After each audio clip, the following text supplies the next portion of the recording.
दोस्तों, इस वीडियो में हम लोग डिस्कस करेंगे माध्य के बारे में। माध्य जो कि बहुत इंपॉर्टेंट टॉपिक है और ये क्लास 6 से स्टार्ट हो जाता है।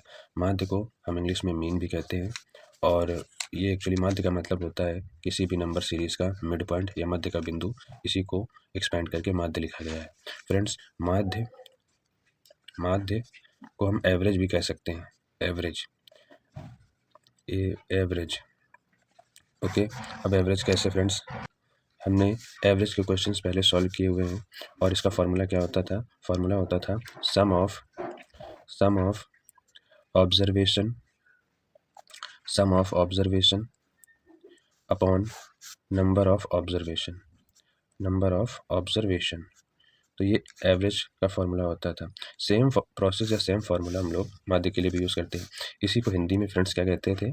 पदों का योग बटे या अपॉन पदों की संख्या। तो ये माध्य एवरेज, यहाँ पर हम मीन कहेंगे 10th में। और फार्मूला क्या होता है? जब कोई हमको सिर्फ एक सीरीज दी जाए, हमारा क्वेश्चन लिस्ट वाइज ना हो, किसी सूची में ना दिया गया हो, तो sum of observation upon number of observation, इसी को हिंदी में कहते हैं पदों का योग बटे पदों की संख्या। अब हम देखेंगे कि ये माध्य हम कैसे फाइंड करेंगे। तो एग्जाम्पल से समझते हैं फ्रेंड्स। एक एग्जाम्पल हमने ले लिया, हमने कोई भी नंबर ले लिया 5 4 6 7 2। अब हम क्या करेंगे? अगर हमको इसका मीन या एवरेज निकालना है, ऐसा जो क्वेश्चन होता है वो 1 मार्क्स का ऑप्शनल में आ जाता है। तो मीन इक्वल हम जानते हैं सम ऑफ ऑब्जर्वेशन, तो हम इन सबका सम कर देंगे। 5 + 4 + 6 + 7 + 2, सबको हमने प्लस में लिख दिया अपॉन। अब ये ऑब्जर्वेशंस कितनी है, कितने पद हैं? 1 2 3 4 5, तो अपॉन में हमने 5 लिख दिया। हम इन सबको ऐड कर लेंगे।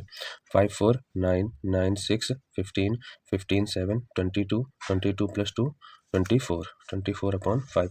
फिर से एक बार रीचेक कर लेते हैं। 5 4 9 9 6 15 15 + 7 22 + 2 24 अपॉन 5। अब हम फ्रेंड्स 24 में 5 से डिवाइड कर देंगे। सो 5 4 जा 20, 5 4 जा 20, यहाँ 4 लेफ्ट हुआ, बचा 4 बचा, पॉइंट लगाएंगे 40 हो जाएगा। 5 8 जा 40, तो मीन क्या आ जाएगा फ्रेंड्स? मीन आ जाएगा, माध्य आ जाएगा 4.8, माध्य हमारा ये आ जाएगा। तो इस तरीके के जब क्वेश्चंस हो तो हम मीन के लिए यूज़ करते हैं। लेकिन 10th क्लास में आ ये भी जा सकता है फ्रेंड्स एक नंबर में, लेकिन हमारे पास थोड़ा सा लेंदी और इसको और एक्सपेंड, जो इसका डिटेल फॉर्मेट है वो भी हमें सीखना है। तो अब हम इसको और आगे एक्सप्लेन करते हैं। इस टाइप के माध्य के बाद जो फ्रेंड्स हमको समझना है वो ये है कि ये जो sum of observation upon number of observation था, इसके अलावा हमारे पास मीन की या माध्य की 3 मेथड्स 10th क्लास में हमको यूज़ करने होते हैं या हमको सीखने होते हैं। 3 मेथड। पहला मेथड होता है फ्रेंड्स, पहला मेथड को हम क्या कहते हैं? प्रत्यक्ष विधि। हिंदी में तो हम इसे प्रत्यक्ष विधि कहते हैं और इसका इंग्लिश नेम होता है डायरेक्ट मेथड। इसके बाद सेकंड जो नंबर है हमारा, उसे हम कहते हैं कल्पित माध्य विधि। ये दूसरी विधि है माध्य निकालने की और इसको हम कहते हैं इंग्लिश में एज्यूम मीन मेथड। और थर्ड और वेरी इंपॉर्टेंट, जिसे हम कहते हैं पग, या पग को कहीं कहीं फ्रेंड्स पद भी लिखा जाता है, पग या पद विचलन विधि। इसको इंग्लिश में फ्रेंड्स हम कहते हैं स्टेप डेविएशन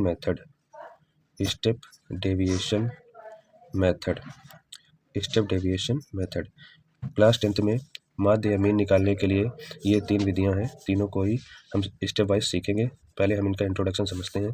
तो फर्स्ट जो हमारी विधि होगी उसको हम समझेंगे, ये होती है प्रत्यक्ष विधि या डायरेक्ट मेथड। तो फर्स्ट मेथड हम लोग समझेंगे डायरेक्ट मेथड या फिर प्रत्यक्ष विधि। अगर हम इसके फार्मूले की फ्रेंड्स पहले बात करें तो इसका फार्मूला क्या होता है? फार्मूला बहुत ही आसान है। मीन इक्वल फ्रेंड्स, मीन का सिंबल होता है एक्स के ऊपर हम लोग बार लगा देते हैं तो ये मीन का सिंबल हो जाता है। तो मीन इक्वल या एक्स पर बार इक्वल, ये होता है सिग्मा। फ्रेंड्स, इस सिंबल को हम सिग्मा कहते हैं, इस चिन्ह को sigma FI into XI upon sigma FI into XI upon sigma FI। ये डायरेक्ट मेथड का फार्मूला हो गया। हम पूरा सॉल्व करने के बाद इस फार्मूले को यूज़ करते हैं और हम लोग मीन फाइंड आउट कर लेते हैं, मीन निकाल लेते हैं।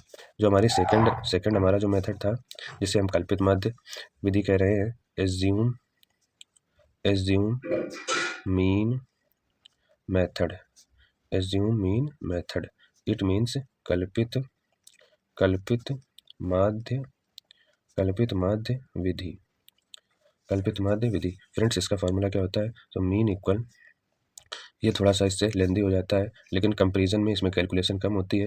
यहाँ पर हम लोगों को ज़्यादा मल्टीप्लिकेशन और ऐड बड़े बड़े नंबर्स का करना पड़ सकता है, लेकिन कल्पित माध्य में इतना ज़्यादा कैलकुलेट नहीं होता है, ईजिली हो जाता है। सो मीन या माध्य equal A plus sigma F I into D I upon sigma F I. Friends ये फार्मूला होता है एज्यूम मीन मेथड से या कल्पित माध्य विधि से क्या होता है? माध्य या mean equal A plus sigma F I into D I upon sigma F I. अब थर्ड और वेरी इंपॉर्टेंट मेथड की बात कर लेते हैं, स्टेप डेविएशन